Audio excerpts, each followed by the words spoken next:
We are on now to session 5. Session 5 is on updates on international law developments. This session is chaired by Ms. Daphne Hong, who is the Director General of the International Affairs Division of the Attorney General's Chambers of Singapore.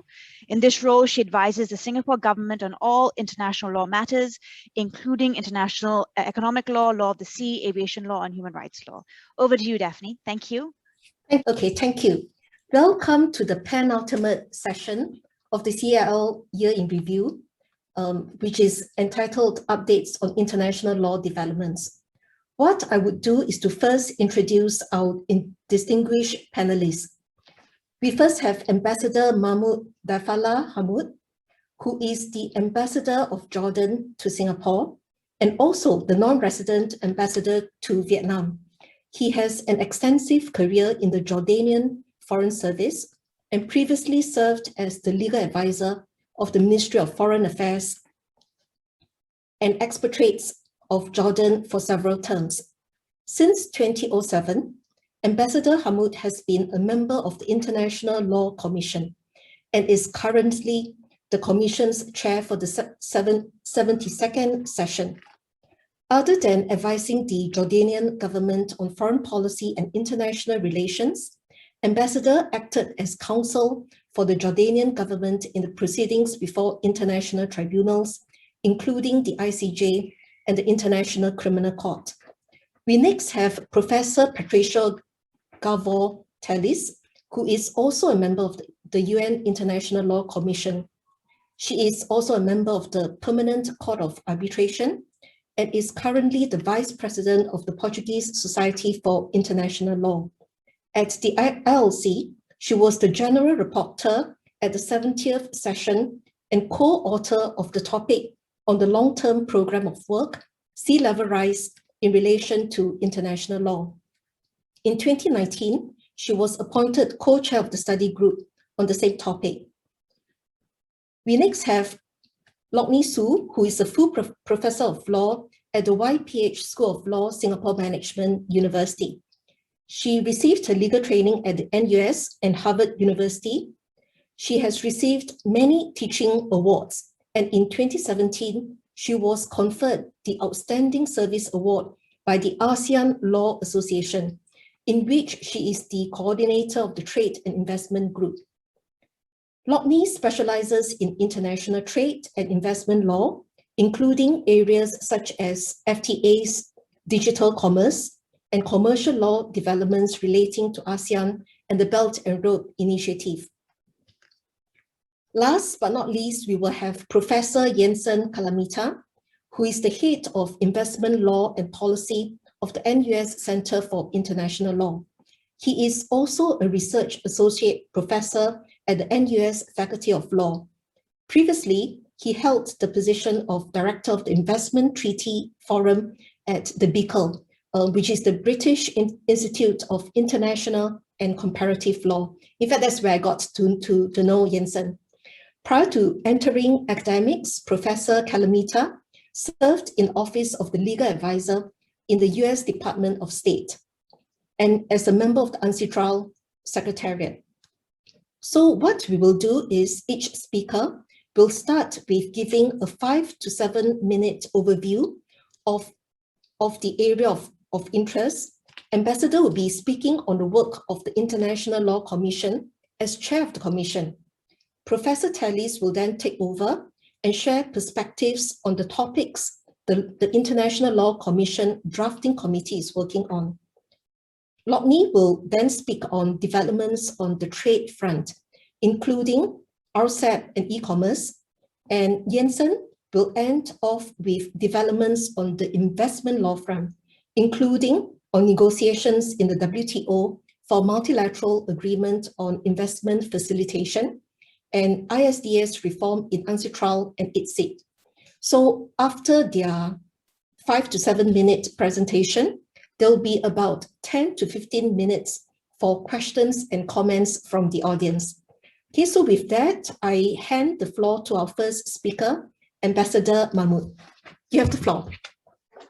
Thank you, Ms. Hoggan, and it's a pleasure to participate in this meeting, in this session of the International Law Year in Review on updates on international law developments. I will be discussing the work of the ILC during the 72nd session. As you may know, due to the COVID-19 situation, the 72nd session of the ILC was postponed by the General Assembly from 2020 till 2021. Yet during the intersessional period, the Bureau Designate of the Commission held several virtual meetings to discuss the modalities and practical matters for convening the 72nd session in 2021. And it was eventually agreed that the Commission will hold the session in Geneva in a hybrid format, taking into account the part of the Commission's membership would not be able to travel to Geneva in person, and they would only be attending virtually. Thanks to the concerted efforts between the Bureau and the Secretariat, the Commission managed to convene the first part of the session in Geneva from 26 April till 6 June 2021 successfully, with minimum technical and logistical interruptions. The plenary meetings were held in the mornings, while the meetings of the drafting committee, together with the decision-making plenaries, were held in the afternoon in Geneva to provide members from the North and Latin American region with a chance to participate at a convenient time. For the second half of the session in July, the Commission will continue with the hybrid format, but would make use of the easing of the COVID-19 restrictions, both by the Swiss government and at the UN office in Geneva, to provide more time for discussions of the topic of the 72nd session's agenda. Turning now to the topics on the agenda and other events of the Commission for this year. For the first part of the session, the Commission held debates on the protection of the atmosphere, the provisional application of treaties, immunity of state officials from foreign criminal jurisdiction, and sea level rise in relation to international law. For the second part in July, the Commission will discuss the reports on succession of states in respect of state responsibility and general principles of law. The second part will also include further meetings of the working group on sea level rise, as well as meetings of the working groups on the long-term program of work and the working methods. The Commission will also receive the President of the International Court of Justice and the UN Legal Council to discuss the work of the Court and that of the Legal Counsel's Office, respectively. As mentioned earlier, the Commission discussed the topic protection of the atmosphere and held plenary meetings on the sixth report of the Special Rapporteur, Mr. Shinya Morasi, which contained a second reading of draft articles on the topic.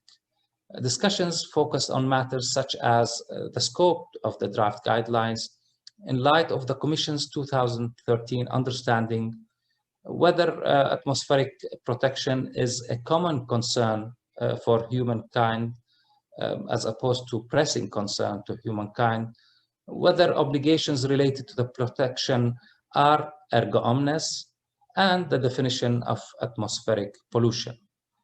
The Commission eventually provisionally adopted the draft conclusions on second readings, and hopefully by the end of the 72nd session we'll be adopting the commentaries and the final adoption of the draft guidelines. On the provisional application of treaties, the Commission also held debates on the sixth report of the Special Rapporteur, Mr. Juan Manuel Gomez Robledo, containing a second reading of the draft guidelines on the topic, together with proposed model clauses. There were minimal proposed amendments to the guidelines from the first reading.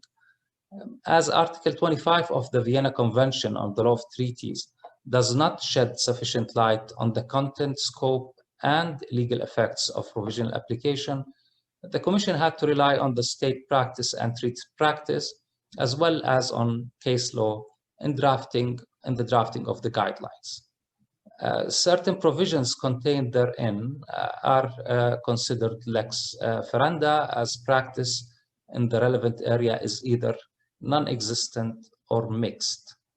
It's expected that the second reading of the draft conclusions will be adopted during the second part of the 72nd session in July, together with the draft model clauses with their commentaries.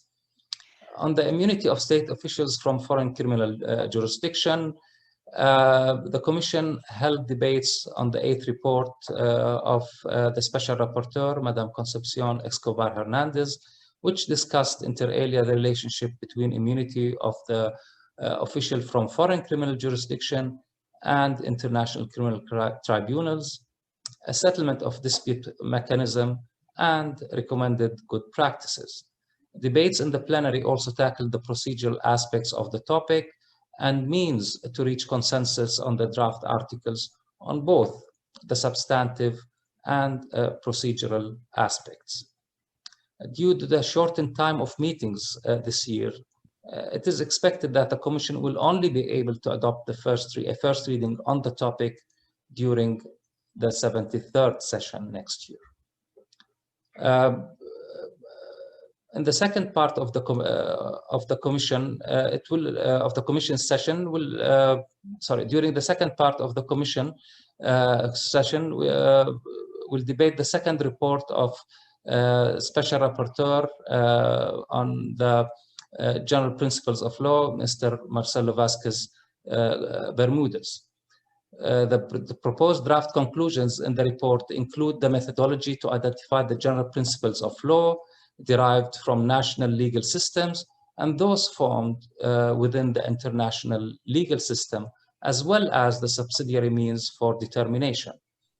I expect that there will be thorough debate on the interpretation of Article 39(1)(c) of the ICJ statute and whether the proposed draft conclusions go beyond the scope of subparagraph 1c or provide an evaluative interpretation of its content.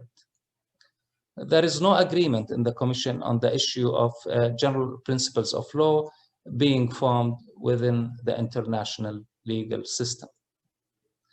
Finally, on the topic of succession of states in respect to state responsibility, the Special Rapporteur, Mr. Pavel Sturma, will introduce his fourth report, which discusses the impact of succession on the legal consequences of an internationally wrongful act. The key issue remains whether the default rule is non-succession of responsibility or an automaticity of succession. Lack of practice and doctrinal divergences continue to challenge the Commission on this topic. This is what I have to say for now, and I thank you all for listening. Thank you, Ambassador, for that overview.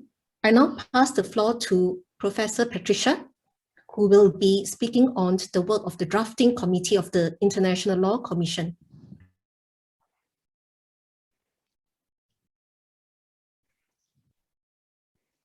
Thank you so much, Daphne. It's really a pleasure to be with all of you at this magnificent event with so many panels and very interesting interventions. I'm very happy also to be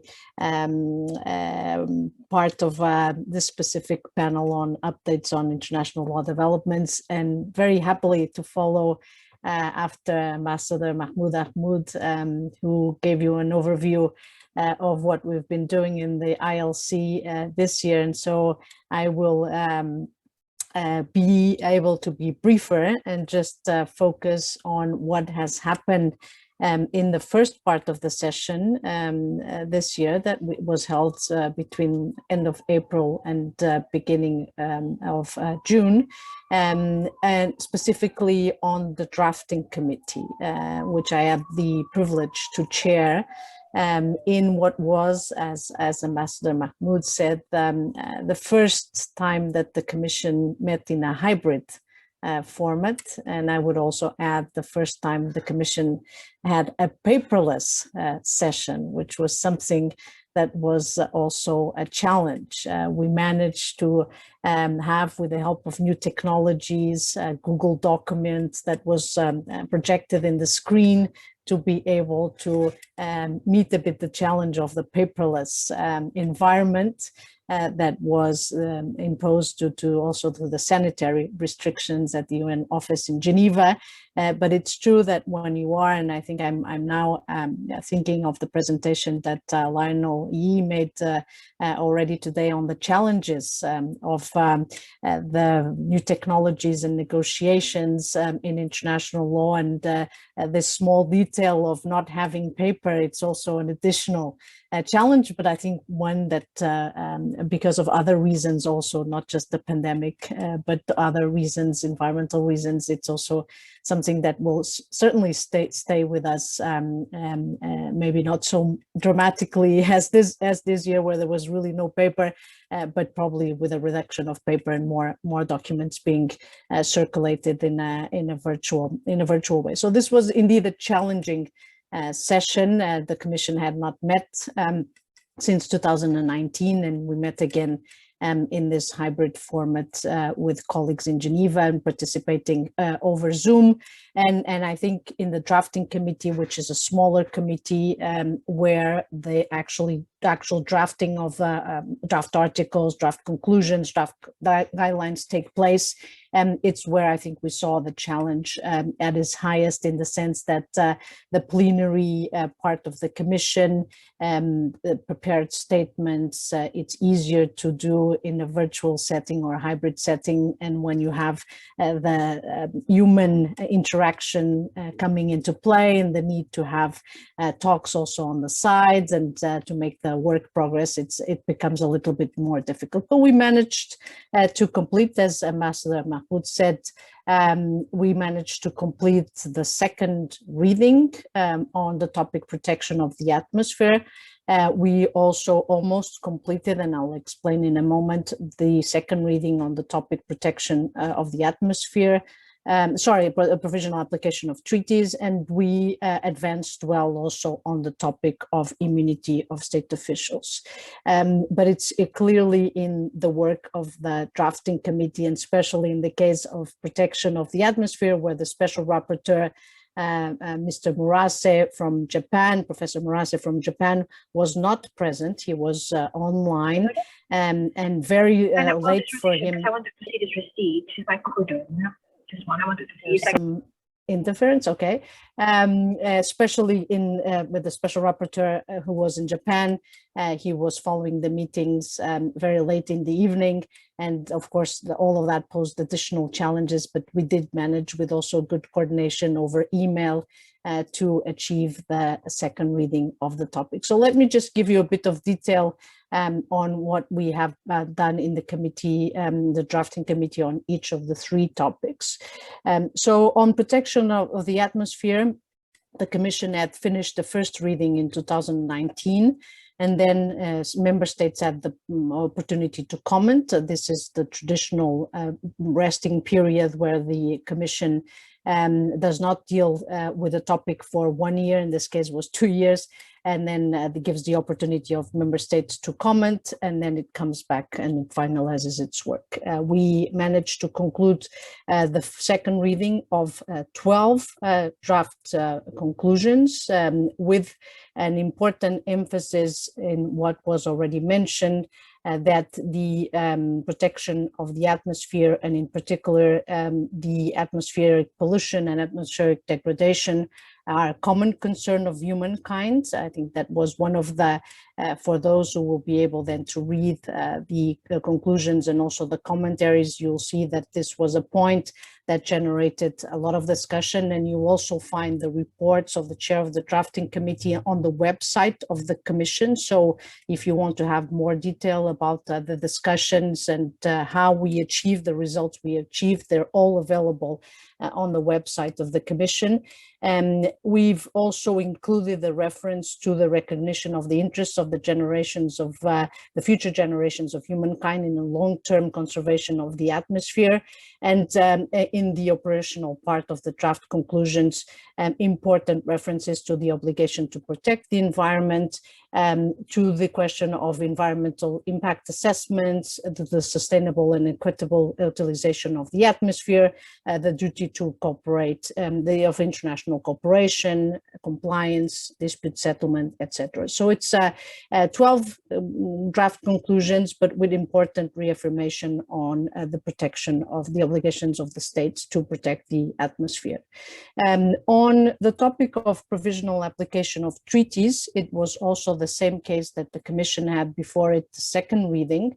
Member states had made extensive comments, and also international organizations. This is a topic that has been followed very closely also by international organizations, because more and more we see examples of provisional application of treaties by international organizations and not just states. So we had extensive comments from the European Union, but also other organizations, and the Commission did the first part of the work on focusing on the draft guidelines, and we have not yet concluded because we have an annex that it's still outstanding that will contain something between model clauses. It's too soon yet to anticipate because they're still working on going on, something between model clauses or examples, actual examples from existing treaties on provisional applications. But we have now the part of the draft guidelines already concluded. They have references to the form of agreement through which provisional application is done, the commencement, the legal effects, and the termination, and the role, for example, of the internal law, how is it taken into account or not in the case of provisional application, and also the case for the rules of international organizations. Of course, this has to be read in conjunction with Article 25 of the Vienna Convention on the Law of Treaties, because what the Commission did was really try to give more detail, taking into account also the developing practice in areas of provisional application to expand on Article 25 of the Vienna Convention on the Law of Treaties. Last point that we did, so I'm not touching on the issues we're dealing in the second part because we haven't done them yet, on immunity of state officials. As the chair of the Commission said, we have not been able and we will not be able to conclude the first reading this year. There was a hope we could do so, but the work is progressing well, but it's progressing at a slow pace due to the complexity and the sensitivities of the issue. So we've managed to conclude draft Article 8 to draft Article 11 on examinations of immunity by the forum state, on notification, on invocation, and on waiver of immunity. So these are important articles, but there will be more to come certainly next year. It's maybe will still be maybe possible to adopt another draft article in the second part, draft Article 12 on exchange of information, but the rest of the first reading will have to be concluded next year. So I would stop here, and I would look very much forward to your questions. Thank you so much. Thank you, Patricia. We are now going to move on to international economic law, starting with Professor Locknie, who's going to share her perspectives on developments in the area of international trade law. Locknie, the floor is yours. Thank you, Daphne, for your kind introduction, and to the CIL and organizers for this opportunity to be in this panel, this illustrious panel with so many jurists and scholars. So we were given a free hand a little bit by Daphne, who kindly allowed us to pick the developments in the areas that we wanted to talk about. So I had to scratch the itch and talk about developments in electronic commerce, because for me, that's exciting. There's a lot of developments in this area to share with you, but I can only condense my remarks to 7 minutes worth of it. I plan to talk about first maybe a few reasons or observations as to why I think there's been a great acceleration in the interest in international law instruments and provisions dealing with what we call electronic commerce. Secondly, I will talk about a few examples of free trade agreements and other types of agreements which form sort of a new frontier of treaty provisions dealing with more data-driven types of business activities and how states want to regulate that sort of activity or not. And the third part that I will conclude with will be just a couple of miscellaneous developments which relate to the multilateral system on digital commerce, as well as something called the model law on electronic transferable records, which Singapore has adopted as part of its law. So without further ado, let me just share with you a few observations as to why I think there are a lot of treaty provisions floating around these days about digital or electronic commerce. But first, what is electronic commerce? I just want to clarify, when we talk about e-commerce, many people think that is about going online and buying a pair of shoes or buying a bottle of wine or buying electronic gadgets. I'm certainly guilty of that in this past year, a lot more than I should. But e-commerce actually embraces a lot more. It embraces also business-to-business dealings, and that is subject, therefore, to a lot of interest, because businesses have to transfer data in their day-to-day management of their businesses for transactions and so on. So digital commerce is not just confined to a few, not just confined to consumers, it's also B2B, B2C, and so on. So there's a regulatory aspect, there's also a consumer protection aspect, and a data protection aspect. Given these aspects, I think there is a need, a clear perception by governments of a need to have some kind of collaborative mechanism, perhaps through treaties and other initiatives, to work together so that the rules and regulations on digital commerce, movement of data, and storage of data can be more easily navigated by businesses. So the businesses are at the core of what they are trying to achieve very often in these treaty provisions. So the COVID-19 pandemic has led to a great acceleration of use of digital tools, from education to online purchasing to even judicial services going online with Zoom and so on. So it's impacted many areas of our lives, and consumers are not spared, as I mentioned. So the heightened sense of vulnerability and the need for trust has led to this accompanying need, in my view, to a need for clearer rules, maybe in treaties and maybe in some other accompanying sorts of instruments. Another reason why I think that there is a perception of urgent need for rules on digital commerce or e-commerce is the development of more and more business applications in technology, which are not necessarily very familiar to practitioners, to judges, or to lawmakers. And one example I can think of is a relatively recent development called non-fungible tokens. People are still trying to wrap their heads around what an NFT is, how do we regulate it, how do you sell it, how do you trade in it, and so on. So the new types of business applications is one other impetus. And the final observation as to why I think there's a growing impetus for such sort of treaty provisions is also because of a perception by governments on the need for trade facilitation, to cut red tape, to move things quickly and so on, particularly in the context of the pandemic, as we heard in the earlier presentation or panel.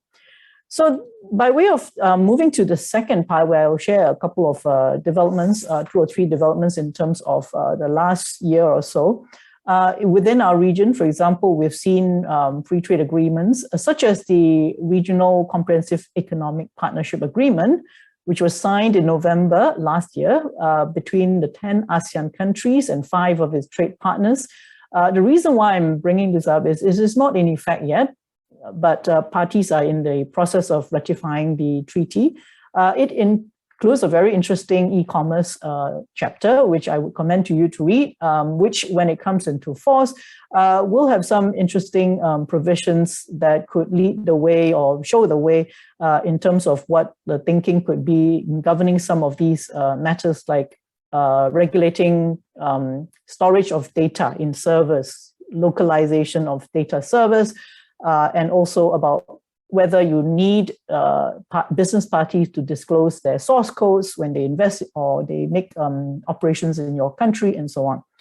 So just by way of example, there's the RCEP signed by the 15 countries. Within the last year, I would also like to raise another 2 examples which Singapore has been involved in: the Digital Economic Partnership Agreement with Chile and New Zealand. So Singapore, Chile, and New Zealand, we signed that in June of 2020. And this is seen as a sort of new age digital commerce type of agreement, dealing with not just e-commerce material, which you find in an FTA e-commerce chapter. It takes it further, and it provides more opportunities for collaboration on digital matters. The second agreement I wanted to mention is the agreement signed between Australia and New Zealand, which updates the FTA and replaces the Australia-New Zealand FTA e-commerce chapter with a digital economy agreement, DEA. So these two agreements, the DEPA with Chile and New Zealand and the DEA with Australia, embody, in my view, a sort of new frontier where you see provisions in treaties increasingly looking to provide guidance on regulation, on collaborative activities in order to work also with private sector parties to see how to best deal with new emerging issues. Now, I know that there's limited time, so I just want to move on to the last part of what I want to speak to, which is the multilateral front at the WTO. There is currently a negotiation initiative, which Singapore is a co-convener of, together with Australia and Japan, which is the Joint Statement Initiative on E-commerce. And I believe there are 86 countries right now, or WTO members, involved in negotiating texts on e-commerce rules. So this is all in the WTO website, and I don't think I have time to elaborate on them. I just want to make one point, which is one word that we've encountered in this pandemic. I'm sure all over the world, wherever you are, you've heard the word unprecedented. So I'm going to use that word to close off my remarks. I think that the FTA provisions I mentioned, the digital economy partnership agreements, and the WTO negotiations on e-commerce, to me, represent an unprecedented opportunity to make clear rules for businesses in this very exciting and growing space. And I'll leave my remarks at that. Thank you very much.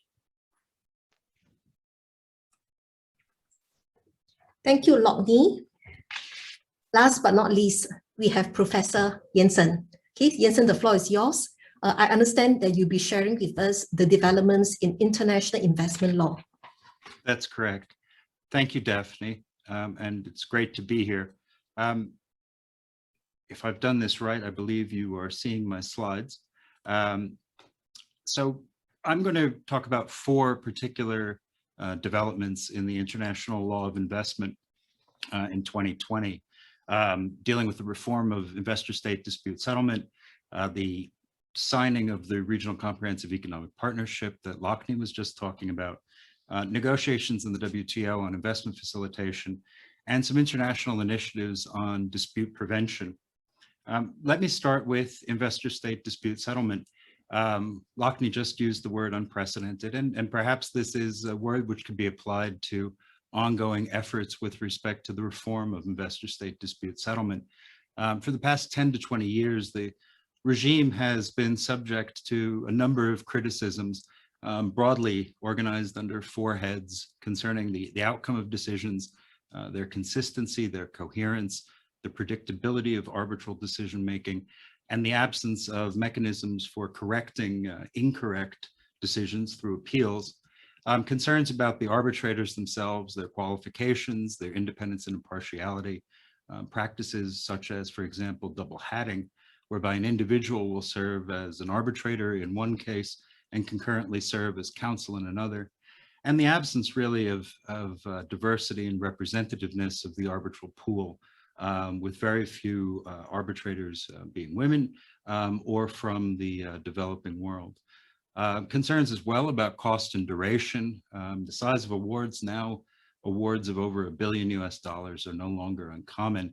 The cost of arbitration for the state is approximately $5 million per proceeding, and the duration is approximately 4 years for a first instance decision. Also concerns about the rise of third-party funding, a mechanism which disproportionately, if not exclusively, advantages investors in their claims against states. And that really leads into a sort of fourth category, which is a general sense among states that the system has become unbalanced, that they've lost control of their treaties, the interpretation of their treaties, the access of which investors to ISDS. And it's led to a number of reform efforts, both in UNCITRAL Working Group 3, as well as at ICSID. And in the interest of time, I'm going to focus on the ISDS reform process in UNCITRAL Working Group 3, which began in 2017. But as I say, ICSID is also looking at revising its rules, and that effort began in 2016. And there's plenty of information about the ICSID reform effort on the ICSID website. At the moment, the working group at UNCITRAL is developed a work plan which forecasts work into 2026. It's organized under 8 different heads, which I've put up.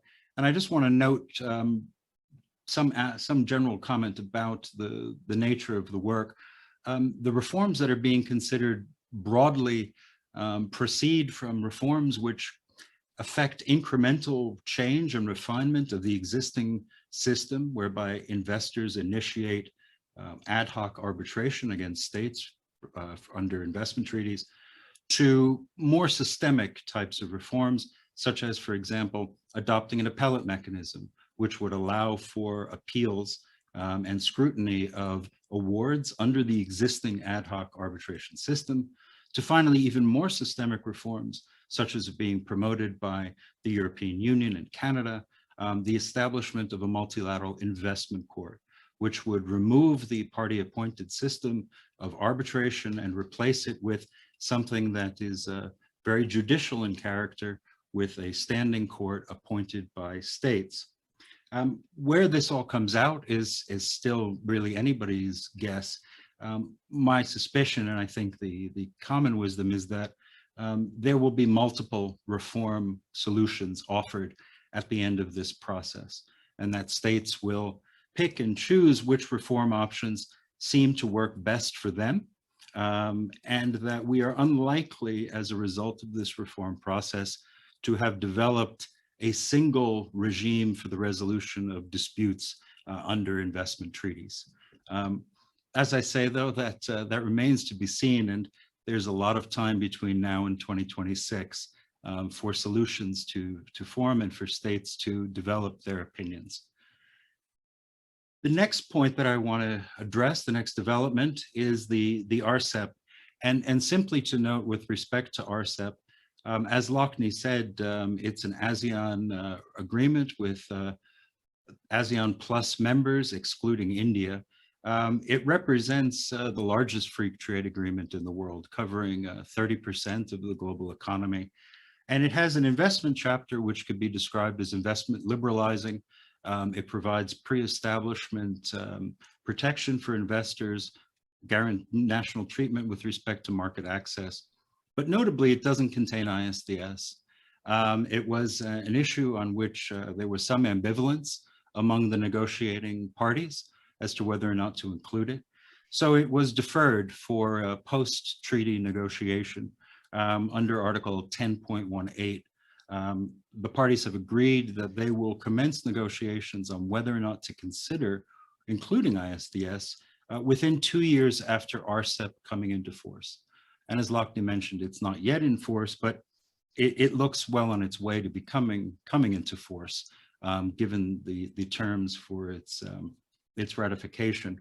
But so that's another matter where we will just have to watch the space and see how the Rcep parties decide to proceed. It's well known that there's considerable ambivalence about ISDS by some of the parties, particularly Australia and New Zealand, at least with respect to ISDS with other developed economies.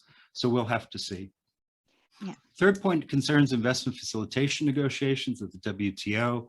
These have been going on since 2017. They involve more than 100 WTO members. The idea apparently is to develop a binding set of binding agreements on investment facilitation disciplines, which would be subject to the dispute settlement understanding. These are matters like ensuring transparency of investment measures, streamlining investment administrative procedures, and so forth. Interestingly, they're things that all states already do unilaterally on their own. So it's an open question as to the added value of multilateralizing this and making them into hard commitments. There's some notable non-participants in the process, namely India and the United States, but the negotiations proceed and are projected to produce an agreement sometime this year or early next. And then finally, I just want to blow the horn for a project that we've worked on here at the Center for International Law, which is to create tools to help states prevent disputes in the first place. And one of the issues that states confront is the lack of awareness by their frontline government officials dealing with foreign investors, a lack of awareness of the state's investment treaty obligations. So we've created, working with Asia Pacific Economic Cooperation, APEC, the Handbook on Obligations in International Investment Treaties, which provides a concise, practical explanation of how investment treaty obligations apply to the day-to-day business of government, something that's an open source resource. You can see the website, and I'll put it in the chat. It's an open source resource for states to use to develop their own handbooks or simply to translate it into their working language and use for themselves. So thanks very much for your time and attention.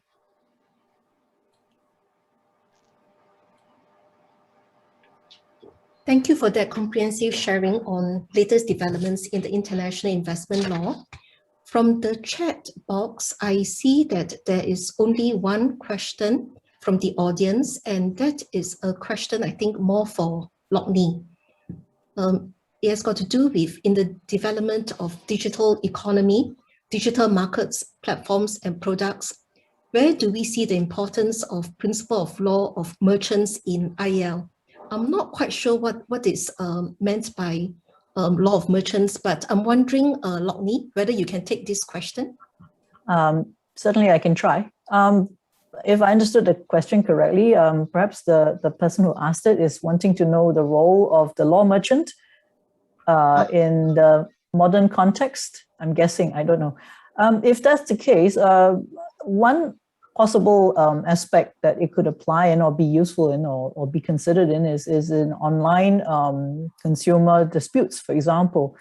Given that there may be systems among businesses to operate their own online dispute resolution systems where they can use principles of fairness and so on, rather than a specific national law to govern the disputes.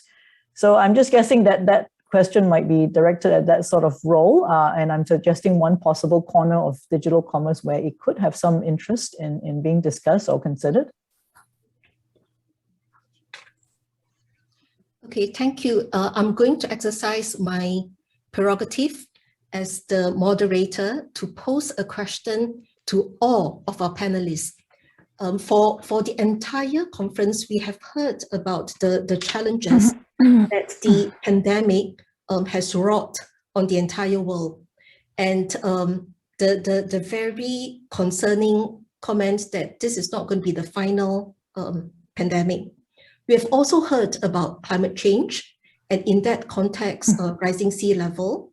And we have heard Locknie speak about digital economy. And we also know governments are now looking into the possibility of regulating the digital economic space out of concern of issues like cybersecurity. When I look at each of these three challenges, it appears to me that the golden thread that runs through these challenges is that when we look at the challenges that's going to be confronting the world and each sovereign state, the solutions do not appear to lie in what each state can do, but rather in what the world as a whole can come together to collaborate and to look for joint solutions. From this perspective, you have shared what is the developments in the law in the past 1 to 2 years, what the ILC has been working on, what the WTO, what ICSID, etc. has been working on. From your perspective, when we look at the challenges that's confronting the world, what do you see as the trajectory going forward? And what areas of international law do you see as in need of further reform, or that would come under challenge going forward in the foreseeable future? I will just give one example. Take the concept of necessity under general international law. We know that in order for states to invoke necessity, the bar is set very, very high. And that if the state chooses or feels compelled to take certain steps which may be contrary to its international obligations, it can only use necessity to justify that if you can show that that is the only way possible. But in a situation like pandemic, where we don't have much information, at least in the early days, on what is causing that, do you, for example, see that there will be a need to review some areas of international law, having learned from the lessons of, say, the pandemic? So it's an open question that's thrown to each of the panelists. Please feel free to just give your comments, your take on what you see in terms of developments of international law in the horizon in the next few years. So if you can start with Ambassador. Thank you, Ms. Hong. This is a very complex question, actually. It's multifaceted question. The first issue I can think of is what we are seeing now, a division between and the dichotomy between human rights in the world and sovereignty.